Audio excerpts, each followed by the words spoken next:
Vous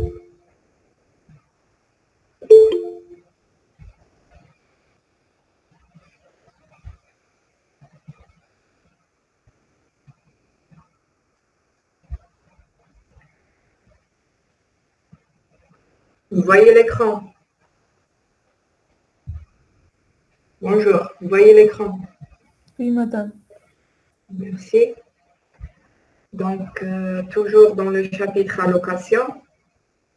Donc, on a vu en cours la dernière fois le cas du groupement homogène, c'est-à-dire le cas des vecteurs, des matrices. On a donné le cas ligne par ligne. Dans le cas où on a un vecteur ligne par ligne, on a donné le cas, on a généralisé pour plusieurs dimensions. D'accord? L'adresse d'un élément pour plusieurs dimensions.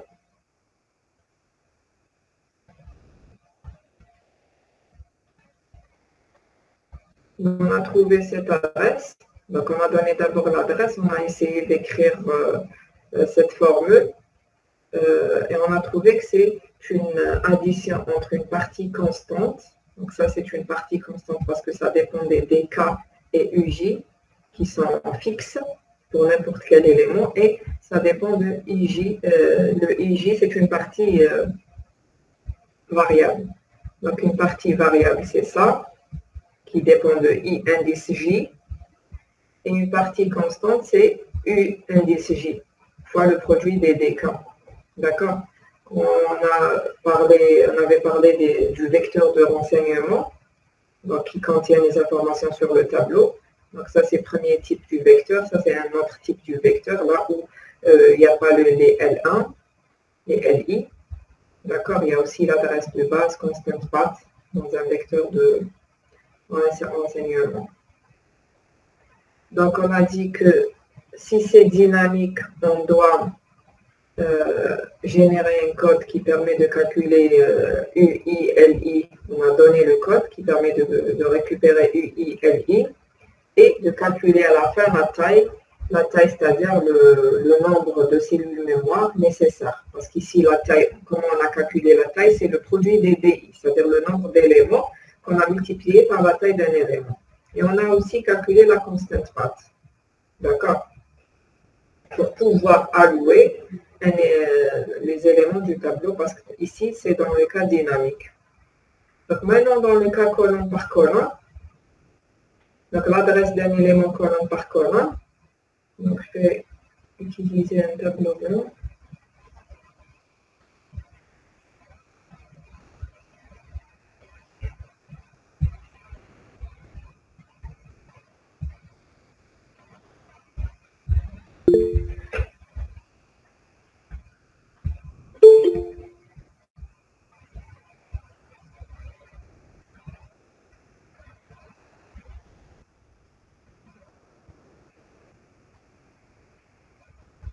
Donc, si j'ai cette matrice-là, j'ai une matrice. Okay.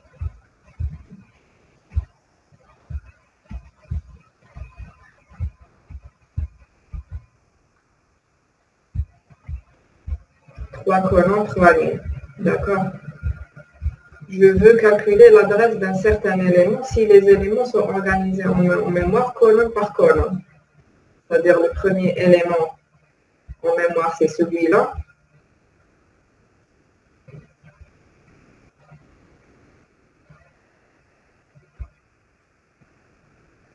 Le deuxième, c'est celui-là. Donc, je trouve en mémoire cette colonne d'abord, ensuite celle-là, ensuite celle-là. C'est quoi l'adresse d'un élément? Donc, si je prends cet élément, par exemple, bon, je prends un autre, celui-là. L'adresse de cet élément-là. Donc, il y a combien d'éléments? L'adresse, c'est-à-dire combien d'éléments il y a avant cet élément-là. Donc, il y a tous ces éléments-là, 6 éléments, plus ces 2 éléments. C'est-à-dire, je dois calculer le nombre de colonnes avant la colonne courante. C'est-à-dire, donc si ça c'est I1, donc ça c'est I1, son premier indice, d'accord? Si j'ai 2 indices seulement. Et ça c'est I2. Toujours, on a U1, L1 les bas. Ici, il y a U2, L2 les bas. Donc ça, c'est I2. Donc, l'indice, l'adresse de cet élément, c'est quoi? C'est I2 moins U2.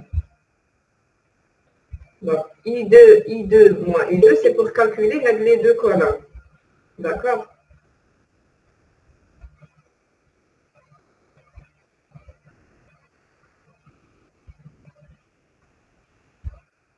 Donc, c'est I2 moins U2, c'est-à-dire c'est l'inverse de ce qu'on a fait pour ligne par ligne. Ligne par ligne, donc on a commencé par le premier indice, I1 moins U1. Donc ici, c'est I2 moins U2 fois le nombre de lignes totales. Donc c'est 2 fois 3. 3, c'est le nombre de lignes totales, c'est-à-dire qu'il peut me dire l'adresse de cet élément, c'est I2 moins U2 fois quoi? Donc fois L1 moins U1 plus 1, qui va me donner les 3. Je n'ai pas activé le...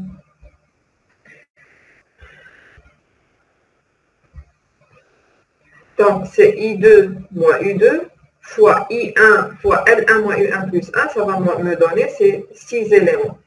Donc, comment avoir les deux éléments? C'est-à-dire le déplacement dans la même colonne. Donc, j'ai compté les 6 éléments. Comment je vais compter les deux éléments?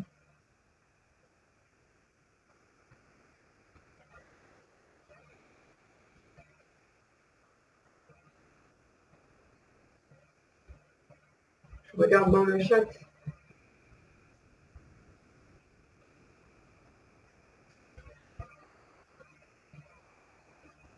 Aucune réponse. Donc, l'adresse de cet élément, on a déjà fait le cas ligne par ligne. Le cas colonne par colonne, c'est quoi? Donc, on a calculé les 6 éléments avant cet élément, parce que l'adresse de cet élément, c'est 6, 7, 8. C'est adresse de base plus 8. Donc, on a compté le 6. Il reste les 2. Donc, les 2, ça sera quoi? C'est I1 moins U1. I1 moins U1.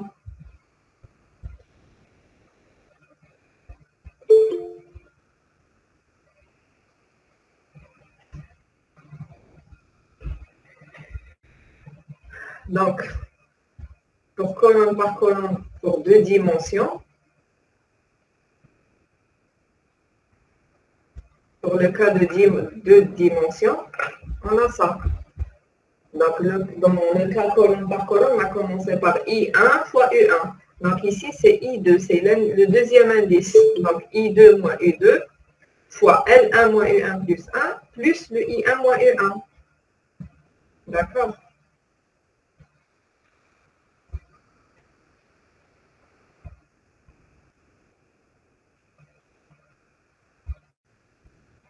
Donc, si je veux généraliser pour 3 dimensions, ce sera I3. Je commence par le dernier. Regardez dans 2 dimensions. Pour 2 dimensions, on a commencé par le deuxième, fois le premier. D'accord? Donc ici, c'est-à-dire je vais commencer par la troisième dimension, I3, l'indice 3, moins U3, fois, donc je vais multiplier par 2 et par 1, par les deux autres dimensions. Donc I3 moins U3 fois L2 moins U2 plus 1, fois L1 moins U1 plus 1, plus I2 moins U2 fois L1, plus I1 moins U1. D'accord? Donc, je commence par le troisième jusqu'au premier. Donc, ici, j'ai commencé par le deuxième. Donc, ça, vous connaissez le faire. Et il faut généraliser pour 3 dimensions et aussi pour n dimensions pour trouver la formule générale. Donc, pour la dimension 1, donc, je commence par la dernière IN moins UN fois, donc normalement, c'est DN moins 1, c'est-à-dire LN moins 1 moins UN moins 1 plus 1, jusqu'à D1. Donc ici, j'utilise D1. C'est quoi les DI? C'est LI moins UI plus 1. D'accord? Donc c'est DN moins 1 fois DN moins 2 jusqu'à D1, ou bien c'est de D1 jusqu'à DN moins 1. Plus. Donc je commence par IN moins UN. La suite, c'est IN-1 moins UN-1 fois de D1 jusqu'à DN-2. Ainsi de suite jusqu'à arriver à I2 moins U2 fois D1. Et à la fin, c'est I1 moins U1. Donc ici, I1 moins U1. Ici, c'est moins U1.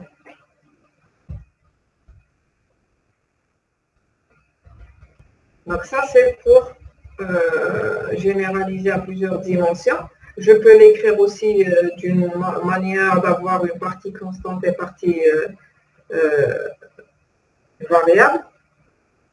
Donc, c'est la somme de quoi? Des IJ, I indice J moins UJ, fois un produit des DK. Bon, le produit de DK, normalement, c'est de D1 jusqu'à de K égale à 1. D'accord? C'est ce qu'on a ici. De K égale à 1 jusqu'à J moins 1. Parce que si je commence par 1, je vais aller jusqu'à N moins 1. Si je commence par 2, je vais aller jusqu'à 1. Donc, c'est de 1 jusqu'à J moins 1. Mais pour inclure la dernière, parce que pour la dernière, je vais avoir quoi? Pour la dernière, je vais avoir de G égale à 1 jusqu'à N, qui est égal à 1. Je vais avoir ici 0. Pour G égale à 1, je vais avoir 0. C'est-à-dire que je vais avoir le D0. Donc, je vais prendre D0 égale à 1. Et ça va être correct pour les autres. Donc, ici, on pose D0 égale à 1. Donc, c'est pour le dernier élément, là où, lorsque j'ai un G égale à 1, je vais avoir ici de K égale à 0 jusqu'à 0. Donc, c'est le produit de D0, c'est un produit de D0. Je vais prendre D0 égale à 1. Donc, je vais avoir ici une partie variable, parce que ça dépend de IJ, moins, donc cette partie-là, la somme de UJ fois le produit, c'est une partie constante, parce que ça dépend que de UJ et DK. Les UJ, c'est les bornes inférieures, et les DK, c'est les UI moins, c'est LI moins UI fois plus 1, c'est constant aussi, à une certaine exécution, c'est constant, mais ça peut être variable. D'accord, dans une exécution donnée, c'est constant. Est-ce que vous avez des questions? Donc, on a une partie variable, une partie constante. Ça, c'est le cas colonne par colonne. Est-ce que vous avez des questions jusqu'ici?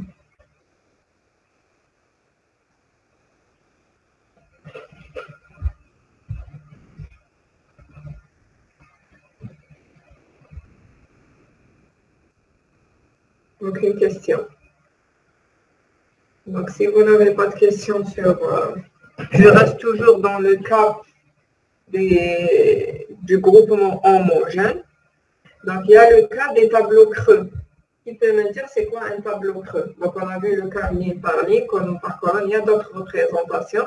Donc, on va voir seulement ces deux représentations, les plus généralement utilisées. Donc, il y a le cas des tableaux creux. Qui peut me dire c'est quoi un tableau creux? Qu'est-ce qu'on peut dire par tableau creux?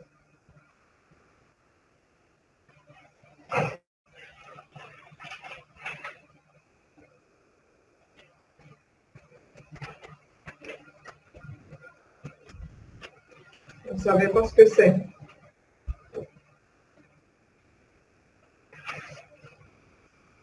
Vous pouvez écrire. Hein.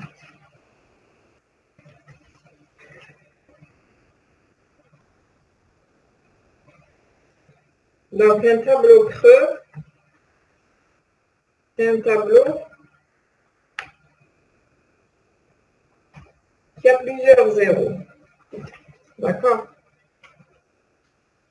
C'est un tableau là où on a plusieurs, avec des cases vides. Non, ce n'est pas des cases vides. C'est-à-dire vide. Non, vide. Donc, lorsque je vais déclarer un tableau, ça sera vide au début. D'accord? Bon, vide. Donc, c'est pas des cases vides, mais des zéros. D'accord?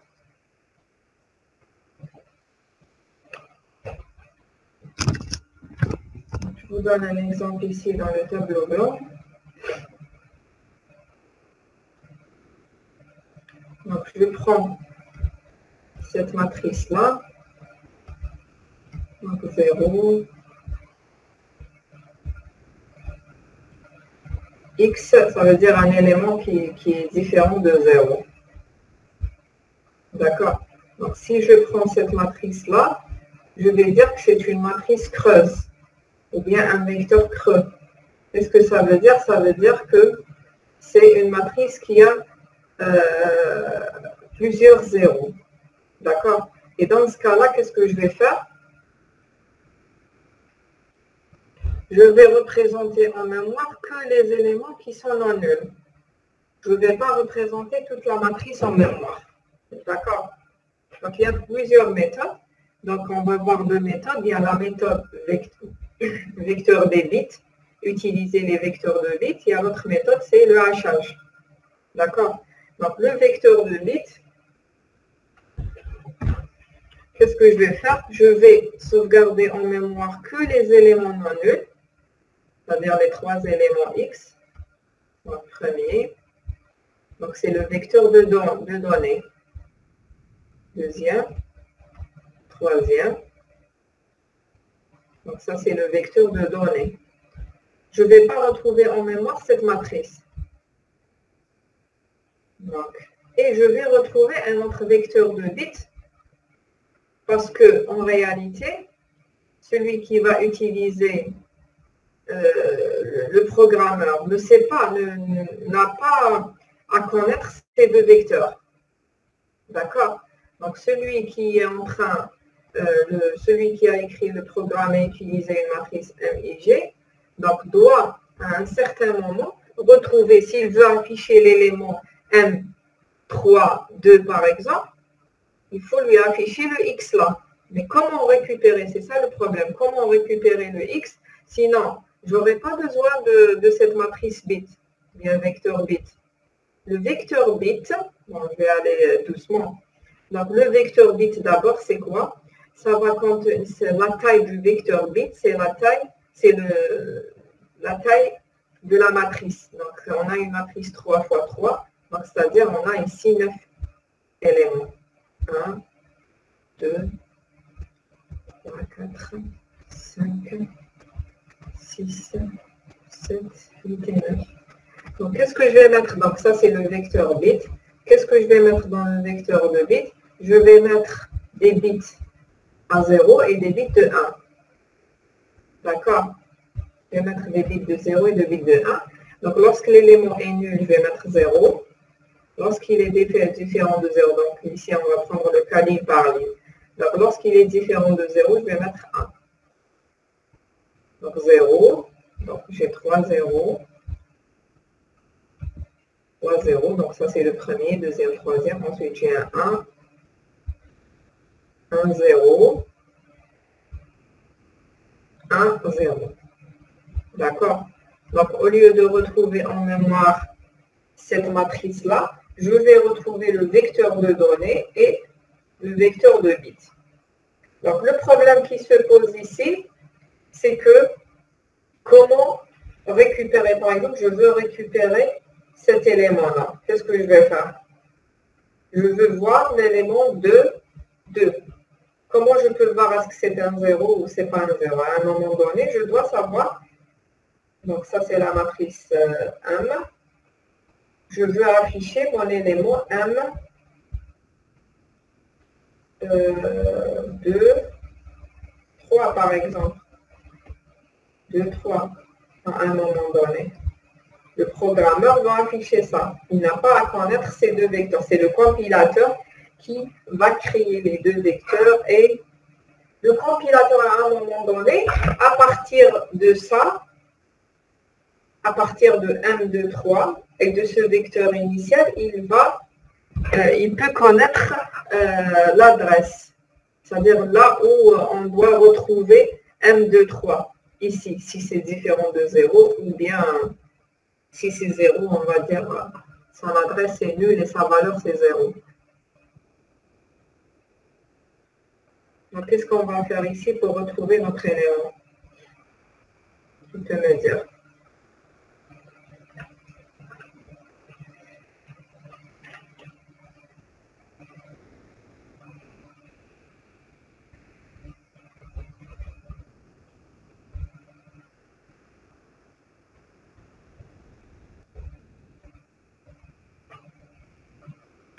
Vous n'avez pas compris. Oui, Rim me dit c'est on va récupérer du vecteur bit. Oui. Donc je vais aller au vecteur bit d'abord. Donc 2, 3, 2 fois 3. Donc je vais mettre 2 fois 3, ça veut dire 6. 2, 3. Donc si c'est 1, 3. Donc qu'est-ce que je vais faire? Je vais repérer l'élément dans le vecteur de bits. Par exemple, si je suis là, 3, 2. Est-ce que c'est le sixième élément? C'est-à-dire que je vais faire 3 fois 2 aussi. Donc si c'est 3 fois 2, est-ce que c'est 3 fois 2? C'est pas toujours dans ce que vous avez écrit ici. 2 fois 3, c'est-à-dire vous multipliez directement ligne fois colonne. Non. Donc c'est ce qu'on va faire, c'est repérer l'élément selon l'adressage qu'on connaît. C'est-à-dire on va compter le nombre d'éléments avant cet élément. 6, 7, 8. C'est-à-dire on va regarder le 8e élément ici. 1, 2, 3, 4, 5, 6, 7, 8. D'accord? On va regarder le 8e élément dans le vecteur de bits. Donc, d'après le I et le J, oui. Donc on a 3 et 2. Je vais compter le nombre d'éléments. Donc, c'est-à-dire 3 moins 1, si je commence par 1. Donc, 3 moins 1, je vais avoir le 2 fois le nombre total de colonnes, c'est-à-dire 2 fois 3, plus 1 ou bien plus 2 pour arriver jusqu'à l'élément. Donc, c'est 2 fois 3, c'est 6, plus 2 éléments, ça va me donner 8. Je vais aller jusqu'à 8. 1, 2, 3, 4, 5, 6, 7, 8. Je vais retrouver 1. Qu'est-ce que ça veut dire 1? Ça veut dire que l'élément, il n'est pas nul et je peux avoir son adresse ici. Comment je vais avoir son adresse? Comment je vais savoir que ce n'est pas celui-là, c'est pas celui-là et c'est celui-là?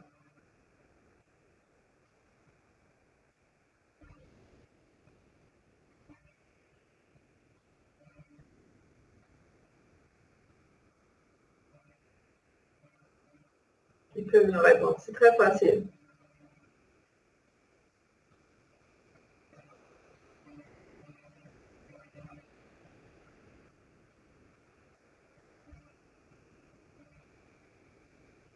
Qui peut me répondre?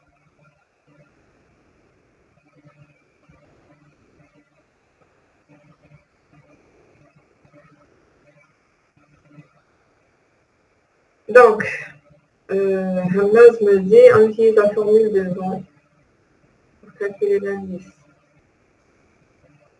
D'avant pour calculer l'indice.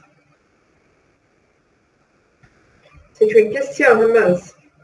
On utilise la formule d'avant pour calculer l'indice. Oui, pour repérer. Donc, on utilise la formule, pas exactement parce que la formule nous donne l'adresse. On utilise la formule pour compter le nombre d'éléments. On n'utilise pas exactement la formule parce que la formule, c'est fois la taille d'un élément. C'est pour...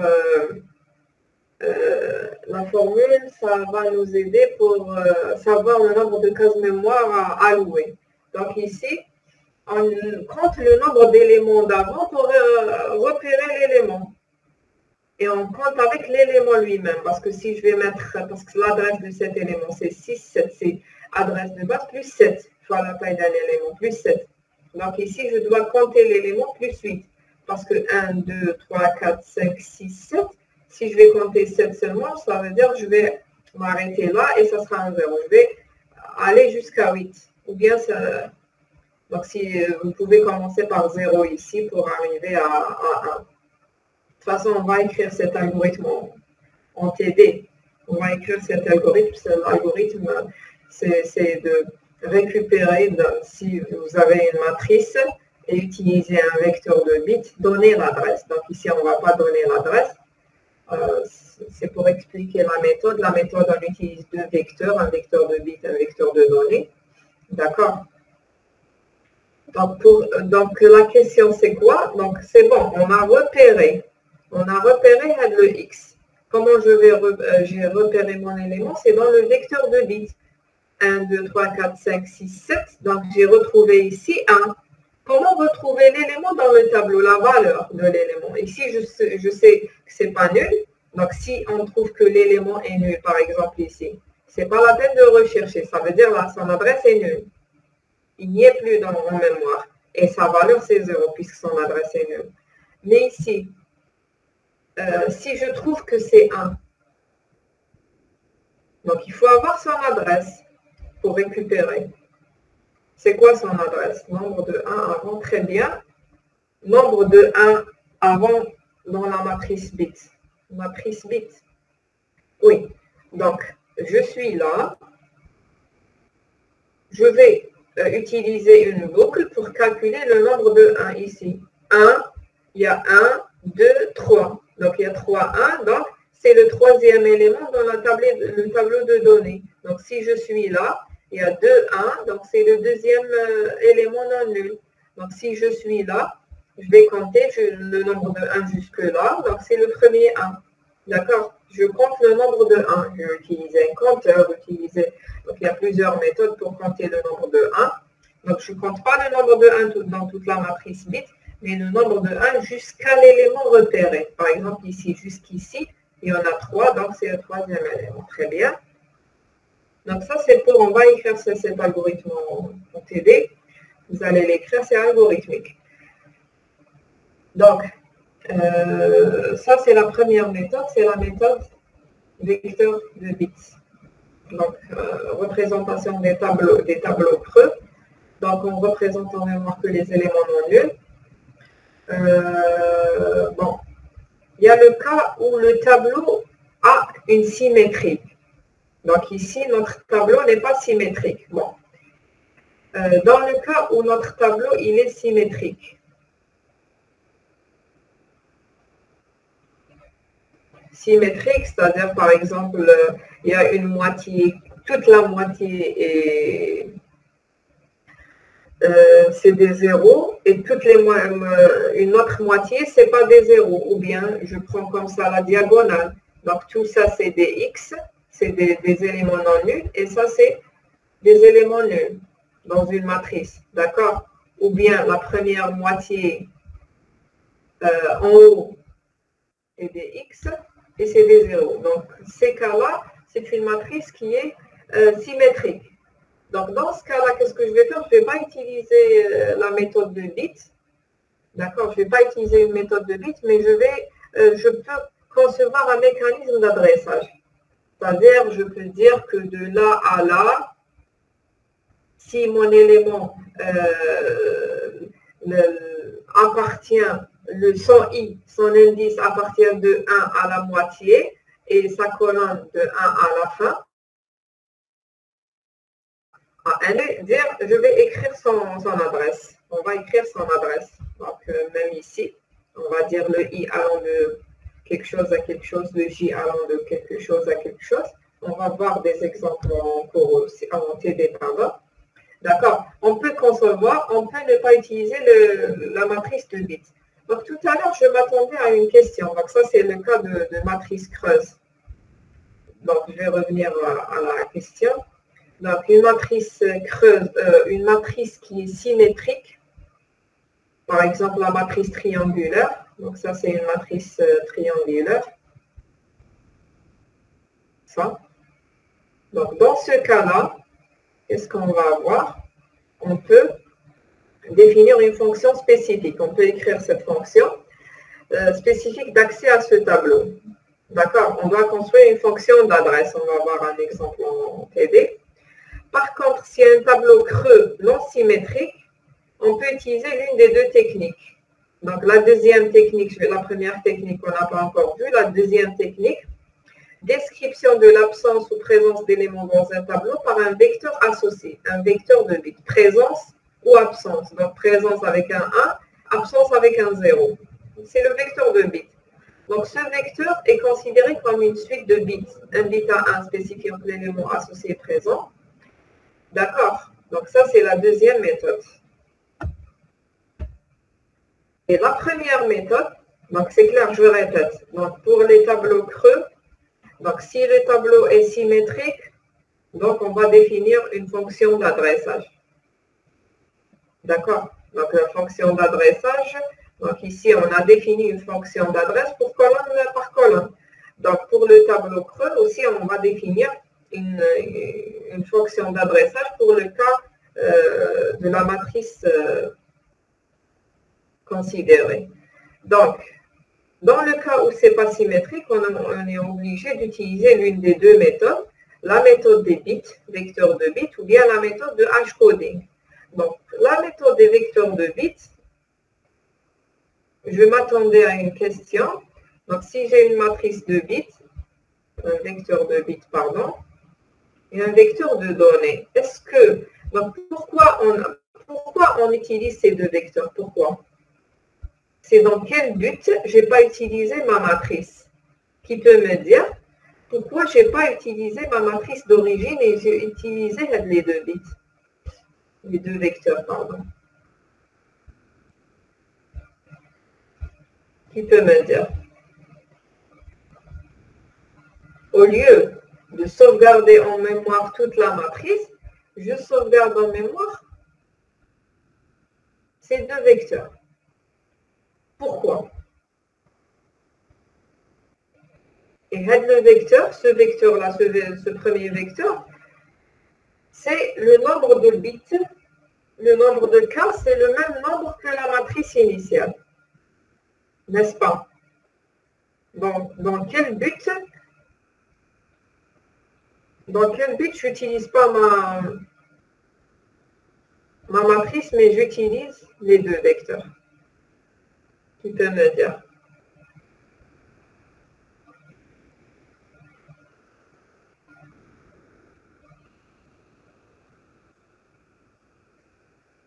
Pourquoi pour les matrices creuses, on ne retrouve pas de préférence? Bon, il y a certains compilateurs qui font ça. Pourquoi pour les matrices creuses, c'est-à-dire là où il y a plusieurs zéros, on ne va pas retrouver en mémoire, on ne va pas retrouver notre matrice totale, mais je vais retrouver, par exemple, ces deux vecteurs, le vecteur de bits et le vecteur de données, c'est-à-dire que les données qui sont non nulles.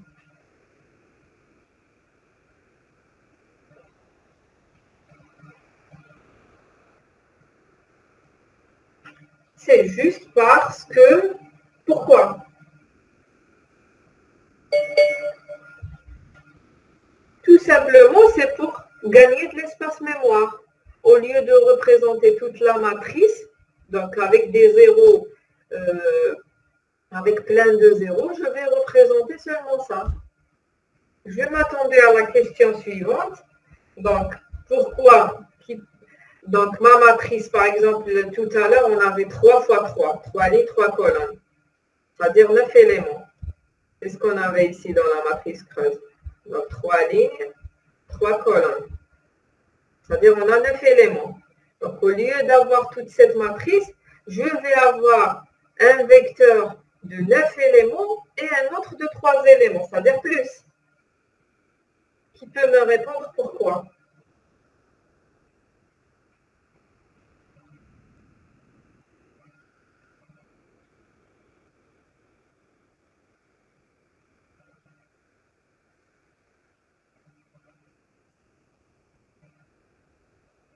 Vous ne savez pas la réponse.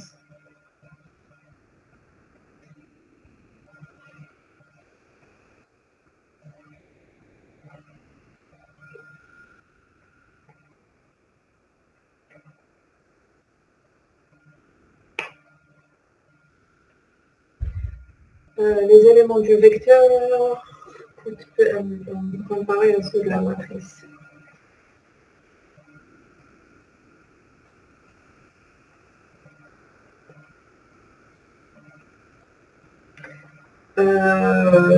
Pour Azerty, je ne sais pas le nom, donc il m'a dit les éléments du vecteur coûtent peu en mémoire. Non, c'est la même chose. Donc si j'ai un vecteur Donc ça, c'est un double, c'est 8 octets. Donc ça, c'est 8 octets. Bon, pas ça, pas ça. Donc si j'ai une matrice, donc ça, c'est un caractère, ça veut dire c'est un octet. Un octet, ça veut dire 8 bits. Si c'est un caractère, hein. Si c'est un entier, ça veut dire 4 octets. 4 octets, 4 fois 8, c'est 32 bits. D'accord? Pour les entiers. Et la même chose si c'est un vecteur, si j'ai un vecteur d'entier. Ça ne veut pas dire une matrice ou bien un vecteur, ça c'est pas la même chose. Ça dépend le type. D'accord? Voilà. Ahmed m'a répondu, l'élément A0 prend qu'un bit. Donc, dans le vecteur de bits, c'est des bits. Regardez, on a ici en total, on a 9 bits seulement. 9 bits au total. C'est-à-dire, il n'y a pas un problème parce que d'habitude, les étudiants me posent le problème. Donc, ici, on a 9 éléments, on a un vecteur 9 et un vecteur 3. Donc, ce vecteur de 3, donc si ça, c'est des entiers, ça, c'est 3 entiers, c'est-à-dire 3 fois 32 bits. Mais ici, donc ici, c'est 9 fois 32 bits. Mais ici, c'est 9 bits seulement. Bon, oui, 9 éléments, donc c'est 9 bits. Ici, c'est 9 éléments fois, si c'est un entier, c'est 32 bits. Si c'est un double, c'est 8 octets. 8 octets, ça veut dire 8 fois 8, c'est 64 bits chacun. D'accord? Vous voyez la différence. Donc, ça, c'est un vecteur de bits. Et ça, c'est une matrice d'éléments. Donc, ça peut être plusieurs bits chacun. C'est pour ça, donc, je vais gagner de l'espace mémoire. Donc, ça, c'est pour la première méthode. La deuxième méthode, c'est application d'une fonction de hash codée sur les indices de la référence au tableau. Donc, appliquer une fonction de hash codé sur les indices et recherche de l'adresse de l'élément. C'est-à-dire quoi? Je vais appliquer sur les indices, je vais appliquer une fonction de hachage. C'est quoi une fonction de hachage? Le hash codé. Donc, il y a plusieurs fonctions de hachage. La définition d'une fonction de hachage, c'est quoi? C'est une fonction à sens unique. C'est-à-dire que je ne peux pas revenir. D'accord? Donc, je prends ici une matrice creuse. Donc,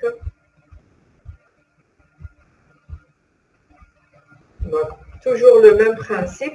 En mémoire, je vais retrouver que les éléments non nuls.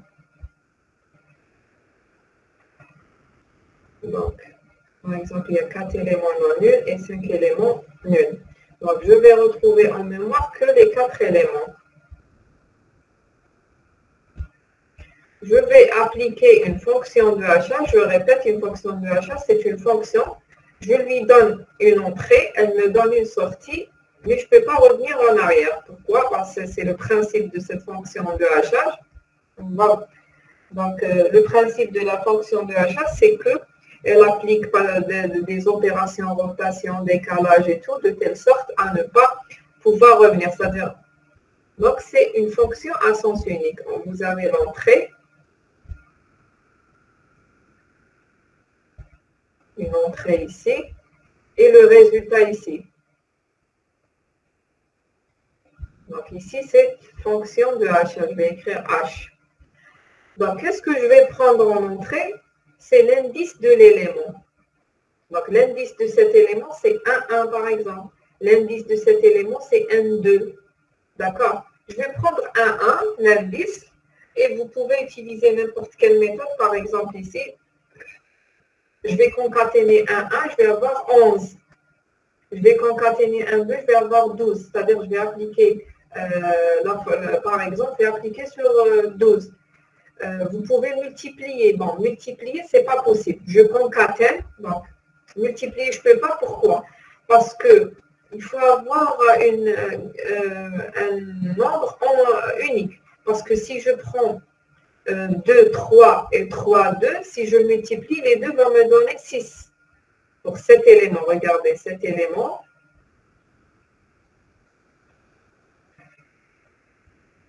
Pour cet élément, là où son indice c'est 2, 3, et celui-là 2, 3, 3, 2. Si je vais prendre leur indice et multiplier les indices, 2 fois 3 et 3 fois 2, ça va me donner le même élément. D'accord? Donc, qu'est-ce que je vais faire? Je vais utiliser pour celui-là 23 et pour celui-là 32. 32. C'est comme si je concatène. J'aurai un nombre. D'accord? Pour celui-là, c'est 11. Pour celui-là, c'est 12. 13. Dans ce cas-là, là où je concatène, pour chaque élément, j'ai un nombre différent des autres. Je ne peux pas avoir deux nombres qui ont le même indice. Donc ça, c'est l'indice. Donc si je vais utiliser le produit ou la somme, je peux tomber dans le conflit. Donc ça, c'est l'entrée. Ça sera l'indice, l'entrée.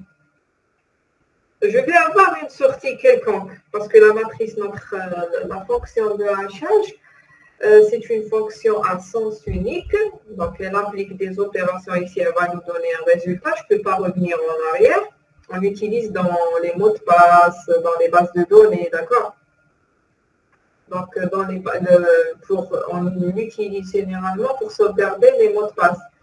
Parce que si, dans les mots de passe, dans une base de données, donc si je sauvegarde les mots parce que je ne dois pas sauvegarder les mots de passe en clair. Qu'est-ce que je vais faire? Je sauvegarde leur hachage. D'accord? Si vous avez votre mot de passe, par exemple, c'est fonction. Le mot de passe, c'est fonction. Donc, d'accord.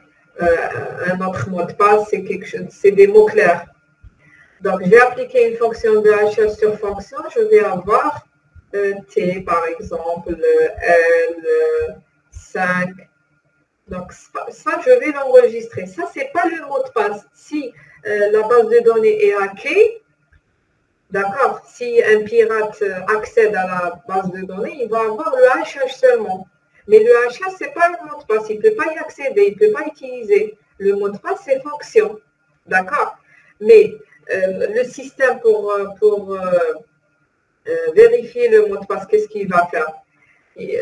L'utilisateur, le bon utilisateur va entrer le bon mot de passe, c'est-à-dire fonction. Le système va appliquer une fonction de hachage pour retrouver TL5. D'accord? Si vous oubliez seulement un i, dans fonction, il ne va pas retrouver TL5, il va retrouver totalement autre chose. D'accord? Donc, on va utiliser les fonctions. Le hachage, c'est dans le cas où la base est hackée, donc le pirate n'a rien à faire avec le hachage. Pourquoi? Parce que c'est une fonction à sens unique, il ne peut pas revenir à ça. D'accord? Donc ça, c'est juste une parenthèse. Donc, on utilise nos indices pour avoir un résultat donné. Par exemple, j'utilise 11 pour avoir, je ne sais pas, 45, par exemple, ou autre chose. Donc, les fonctions de hachage produisent un résultat de taille fixe. D'accord? Donc, et je vais mettre dans mon tableau de données, par exemple, ça c'est 45.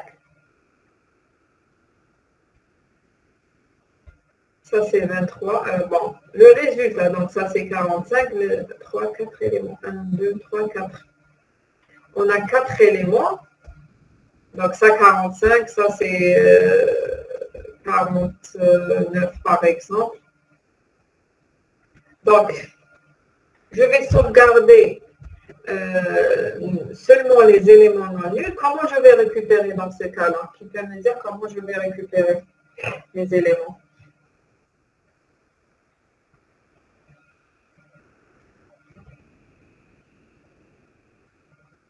Qui peut me dire dans le cas de hashcoding comment je vais savoir que mon élément est nul ou pas, comment je vais le récupérer dans le vecteur de... Ou bien, celui qui n'a pas compris peut me demander des questions sur cette méthode.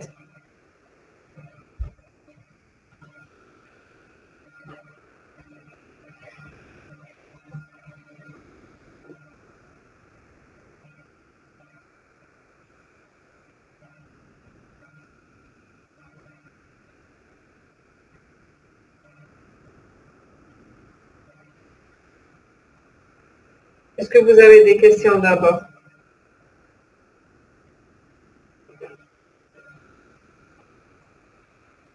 Madame, Oui?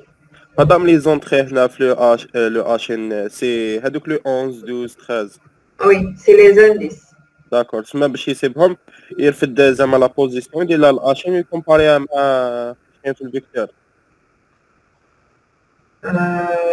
Oui, pour les retrouver, qu'est-ce qu'il va faire? Il va prendre l'indice de l'élément. Par exemple, je veux avoir l'élément 1, 1. 2, 1 par exemple, celui-là. D'accord? Je veux avoir l'indice de l'élément de 1, celui-là. Je veux savoir est-ce qu'il est nul ou pas. Qu'est-ce que je vais faire? Donc, de 1, je vais appliquer un hachage. Je vais chercher de 1 par exemple, c'est pas à 45, c'est pas à 49. Par exemple, vous avez 70 ici pour les éléments non nuls. D'accord? Et vous avez 92 par exemple. Ça, c'est quoi? Le 45, 49, 70. C'est le hachage des indices. D'accord? Vous pouvez, de préférence, donc on va sauvegarder en mémoire les éléments non nuls et leur hachage correspondant. D'accord? 45, 49, de préférence, les ordonner. Parce que ici, ce n'est pas forcément 45 pour celui-là, 49 pour celui-là. Donc, de préférence, les ordonner. Donc, qu'est-ce que je vais faire ici? Je cherche pour l'élément celui-là. C'est un élément non nul qu'on ne va pas retrouver ici, dans le tableau de données. Donc, je vais appliquer, donc c'est 2, 1. Je vais appliquer le hachage. Qu'est-ce que je vais retrouver? Je vais retrouver, par exemple, 82. C'est différent de cela. Parce que dans 82, je vais chercher ici, ce n'est pas 45, ce n'est pas 49, 70, non. Car 92, donc, ça veut dire que c'est un élément nul. D'accord? Il n'y est pas. Donc, j'applique sur celui-là. Donc, c'est 1, 3, c'est 13. Je vais appliquer sur 13 une fonction de hachage, je vais retrouver 70. 70, je cherche ici, je trouve 70, tiens, voilà mon élément. D'accord? Donc, ça, c'est la deuxième méthode de hashcoding. Donc, application d'une fonction de hashcoding sur les indices de la référence au tableau. D'accord? Et recherche de l'adresse de l'élément. Donc, je recherche aussi en utilisant le hashcoding. Donc, ça, c'est pour les tableaux creux. Donc, si vous n'avez pas de questions, je passe à autre chose. Donc, on a vu. Donc, je n'ai pas prévu, je voulais.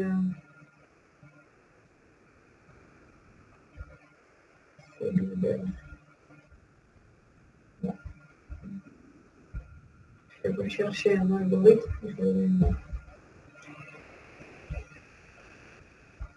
Bon, pour le groupement hétérogène.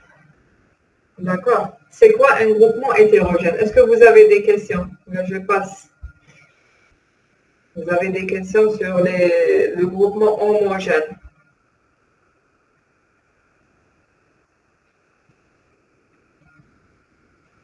Non? Donc, on a vu les variables simples. Lorsqu'on a dit qu'on peut représenter, pour allouer de l'espace pour variables simples, il nous faut leur type et l'alignement, où ils sont indépendants, donc je peux réorganiser. Il y a les variables homogènes ou bien les groupements homogènes. On a dit qu'il faut avoir un mécanisme d'adressage. On a donné les adresses. On a vu le cas des vecteurs des tableaux creux. Maintenant, on va voir le groupement hétérogène. Qui peut me dire c'est quoi un groupement hétérogène? Il va me donner un exemple d'un groupement hétérogène.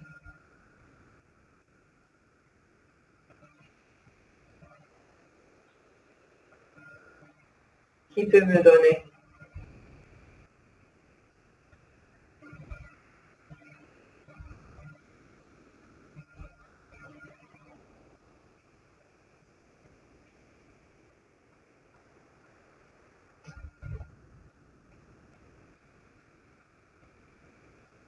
Un groupement hétérogène. Donc, est-ce que le tableau, c'est un groupement hétérogène? Donc, groupement hétérogène, le tableau, la matrice, ce n'est pas des groupements hétérogènes. D'accord? Hétérogène, c'est-à-dire les éléments du même groupement sont différents de type, d'accord? La taille, le type. Donc, ce n'est pas le cas du tableau. Donc, vous pouvez me donner un exemple d'un groupement hétérogène. C'est un groupement. Ce n'est pas des variables indépendantes. Donc, c'est le cas des enregistrements. D'accord? C'est le cas des enregistrements. Donc, un enregistrement peut avoir des éléments qui sont de différents types. Donc, c'est tout groupement au niveau du langage d'objet de nature différente. Type différent. Donc, qu'est-ce qu'on va faire dans le groupement hétérogène? On va allouer les éléments dans l'ordre. Donc, ce n'est pas le même cas que le cas des variables simples. Donc, des variables simples, on peut réordonner. Donc, ici, il faut les allouer dans l'ordre qui a été spécifié par le programmeur. D'accord? C'est-à-dire qu'on ne peut pas réorganiser les éléments pour minimiser les pertes dues à l'alignement ou bien au type. D'accord? Donc, je reviens aux variables simples. Pour les variables simples, j'ai donné cet exemple-là. Donc, si je vais déclarer un caractère, il est sur un octet. Un double, il est sur 8 octets. D'accord? Un autre caractère C1, c'est sur un octet. Un tableau de 3 caractères, il est sur 3 octets. D'accord? Donc, si j'ai donc selon votre matériel, il est sur le bus d'adressage, c'est soit 64 bits généralement, ou bien 32 bits. Donc, c'est soit 32 bits ou bien 64 bits. Qu'est-ce que ça veut dire 32 ou bien 64 bits? C'est-à-dire, l'adresse de l'élément va commencer d'une adresse multiple de... Bon, je vais expliquer ça tout à l'heure. Donc, 64 bits, c'est-à-dire 8 octets. Et 32 bits, c'est-à-dire 4 octets. Donc, ici, on a 8 octets pour chacun. Le début d'adressage. D'accord? Donc, ici, c'est un caractère. Donc, son adresse, ça commence par 0, par exemple. Ici. Donc, l'adresse de base plus 0. Donc, le D, il y a après D, double. Double doit être sur 8 octets.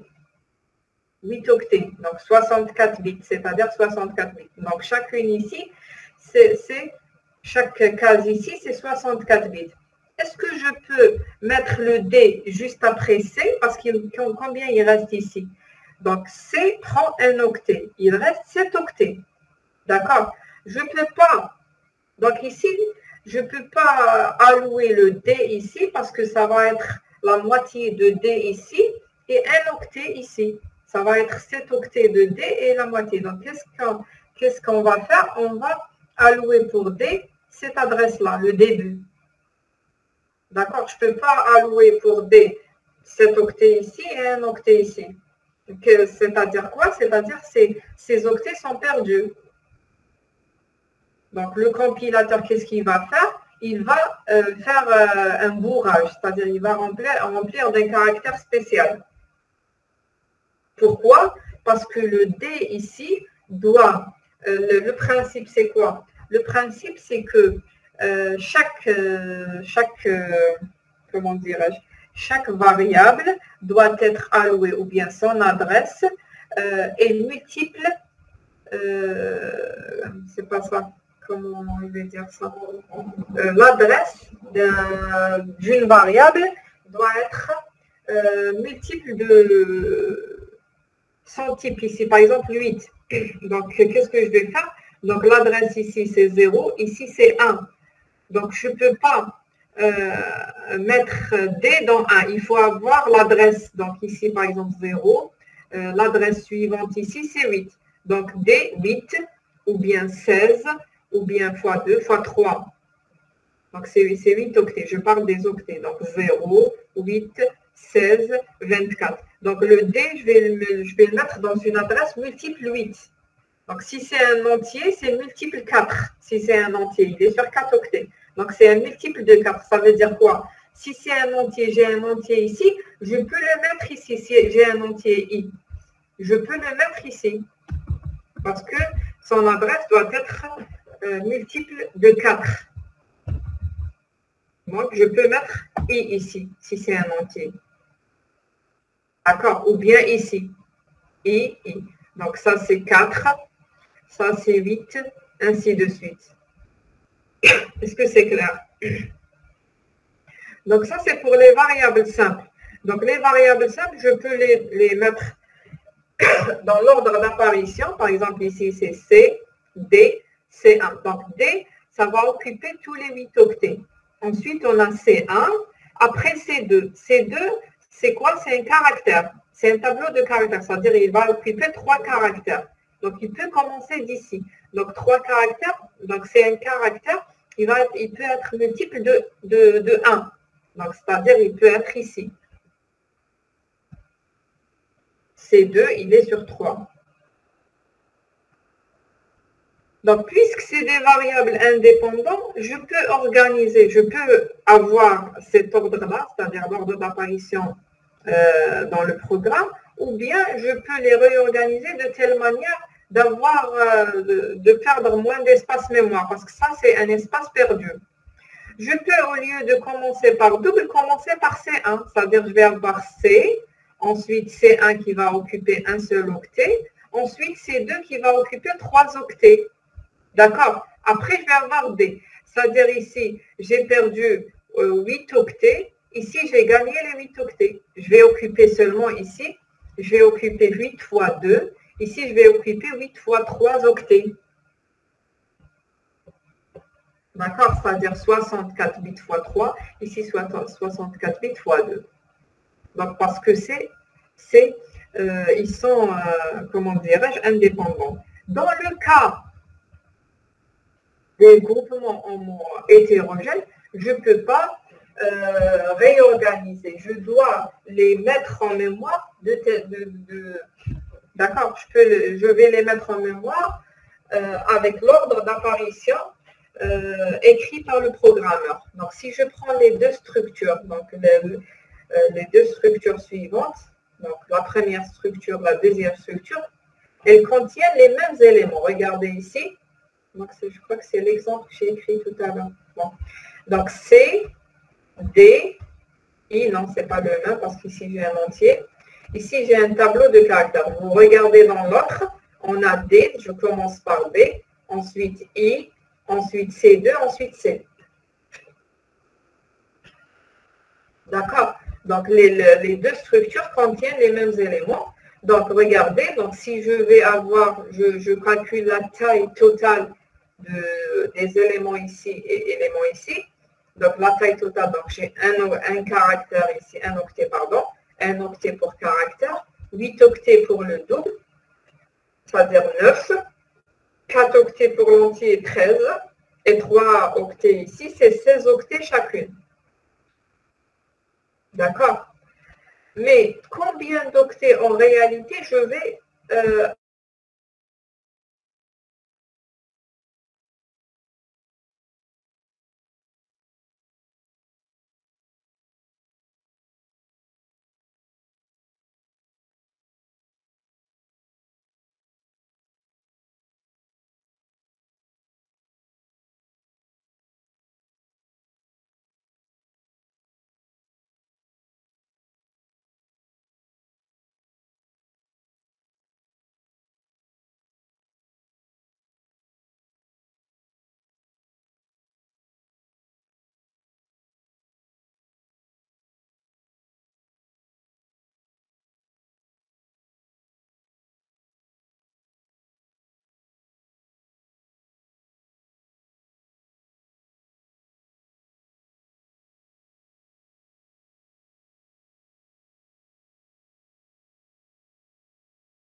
pour qu'on peut débuter d'une adresse multiple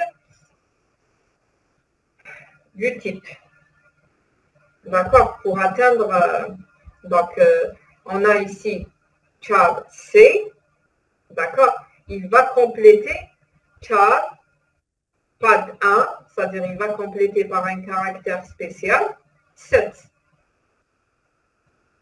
Pourquoi? Parce qu'il y a un double après. Donc le compilateur va comment dirais-je, il va vérifier l'élément qui vient juste après. Donc on a C, il va rencontrer la déclaration C, il va rencontrer après la déclaration WD, donc il va compléter avec 7 caractères spéciaux. Après le D, il va retrouver I, donc pour D, il va occuper tout l'espace, donc il n'y a aucun problème pour I.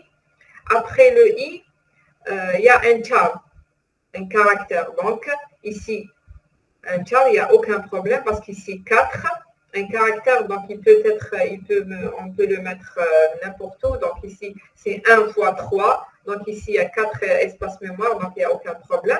Mais après, donc il y a 3 espaces ici. Donc il va compléter par un caractère pour, regardez, pour pad 1. Donc ça permet à D de débuter à une adresse multiple de 8. Donc, et pad 2, ça va compléter par un caractère spécial. D'accord? Il va compléter la structure pour atteindre 24. D'accord? Un multiple de 8. C'est-à-dire multiple de 8 ici. Est-ce que vous avez des questions? Donc, j'ai prévu ici, c'est pas ça, j'ai oublié, je voulais vous exécuter un programme. Oui. Donc, si je prends, c'est pas bon. Si je prends cette structure, C, short, S, int, N, d'accord? Donc, ici, je ne sais pas, est-ce que c'est 32? Est-ce que c'est 32 bits ou bien 64 bits? Donc, un caractère, il est sur un octet. Un short, il est sur 4 octets, je crois. 1, 4 et 1 sur 4 octets. D'accord? Donc, la taille totale. Donc, size of, c'est pour connaître la taille de la structure, de notre structure. On a une structure X et une structure Y. Donc, ils ont les mêmes éléments. Regardez, C, S, N. Ici, c'est S, N et C. Vous suivez? Je vais voir, est-ce qu'il y a des questions ici? Pas. Il n'y a pas de questions.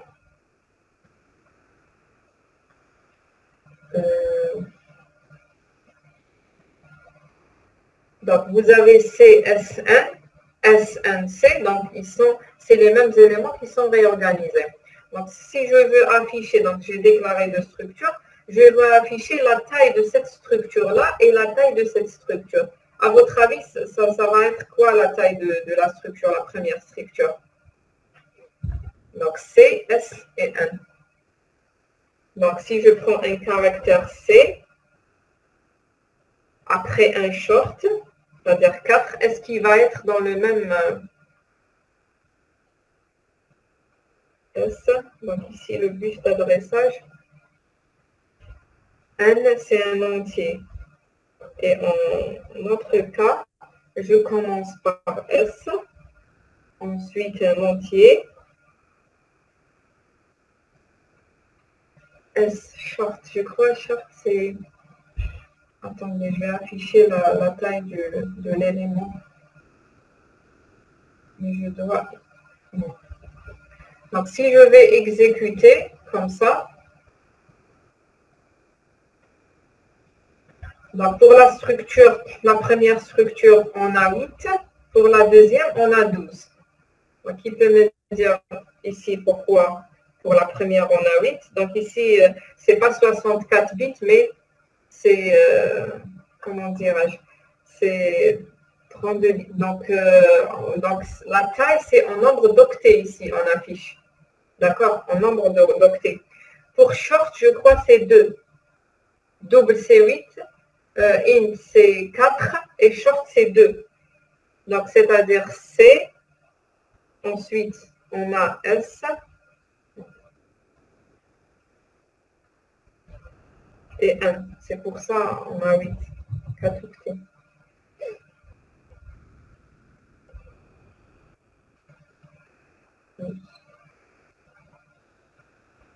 Qui peut me dire pourquoi on a cette différence?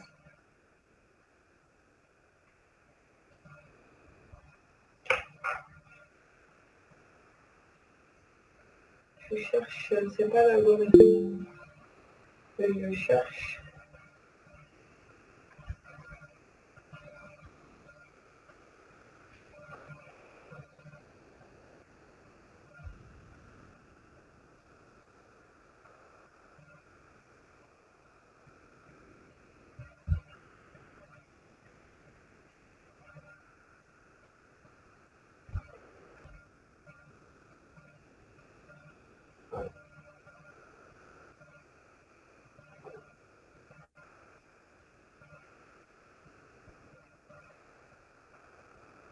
Non, c'est pas ça.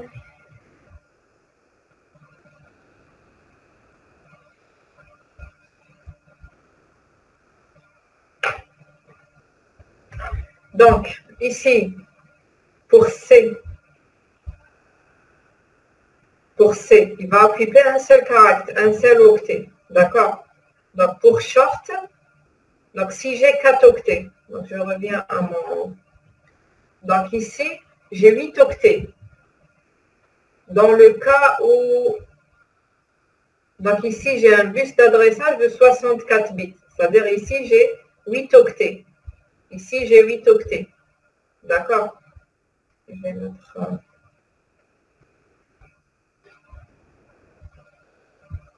Je vais copier la structure ici.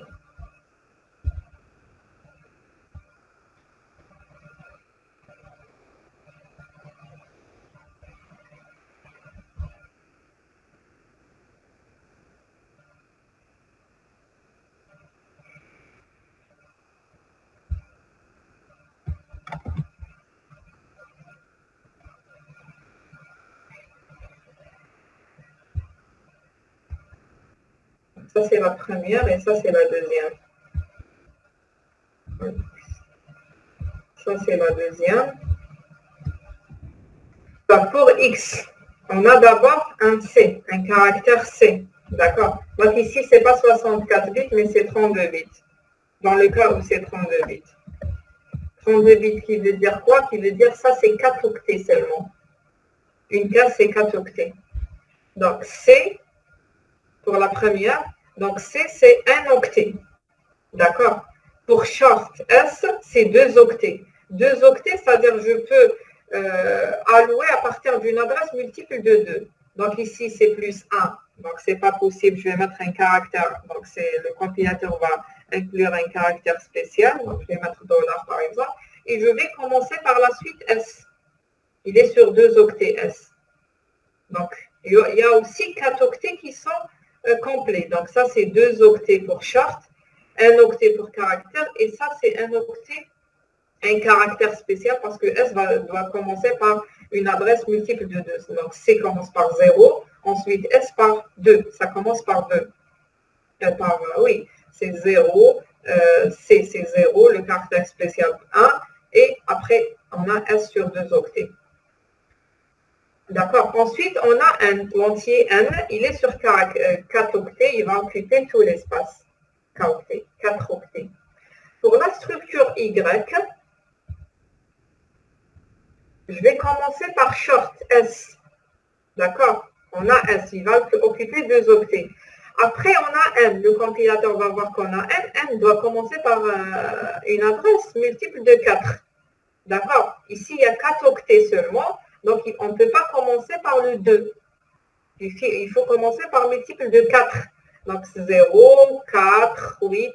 Donc, le compilateur va compléter par deux caractères spéciaux. Après, on aura n ici. Je ne peux pas avoir la moitié de n ici et une autre moitié, 2 octets de n ici et 2 octets de n ici. D'accord?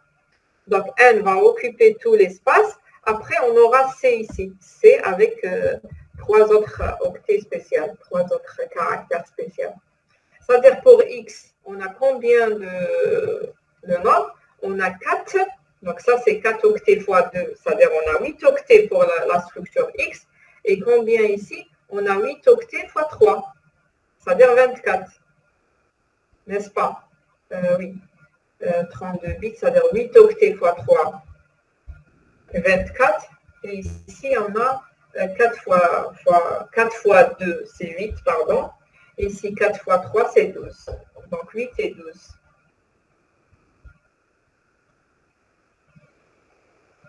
Donc, c'est ce qu'on a retrouvé ici, 8 pour x et 12 pour y. D'accord? C'est dans le cas où c'est 32 bits. Si c'était 64 bits, ça sera autre chose. Donc, si c'était 64 bits, on aura C, ensuite short, ensuite je peux avoir le N ici, si c'est 64 bits. D'accord? Je peux avoir N par la suite ici. Si c'est 64 bits, je peux avoir S ici, ensuite N ici, qui occupe 4 octets. Après, je peux avoir aussi, non, je peux avoir C ici. D'accord? Donc, si c'était 64 bits, je vais avoir la même taille. D'accord? Est-ce que vous avez des questions ici?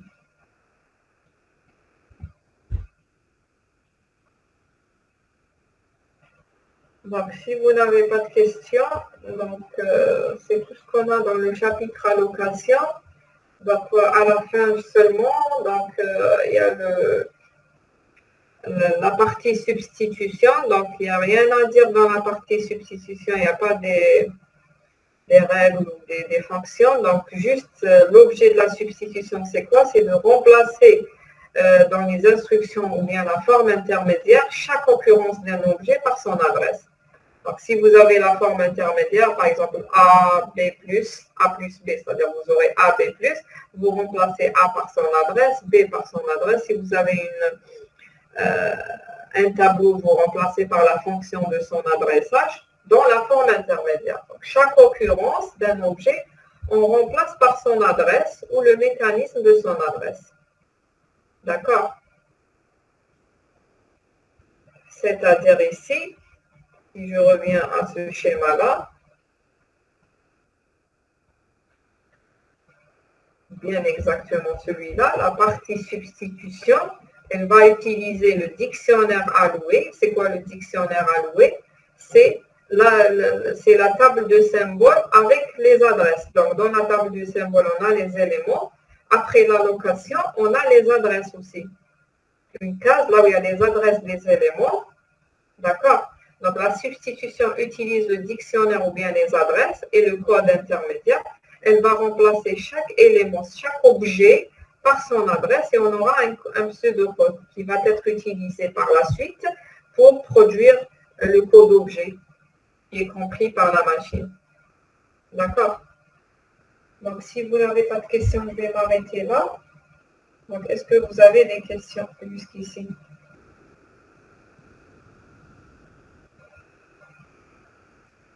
Bon. Donc, on va s'arrêter là.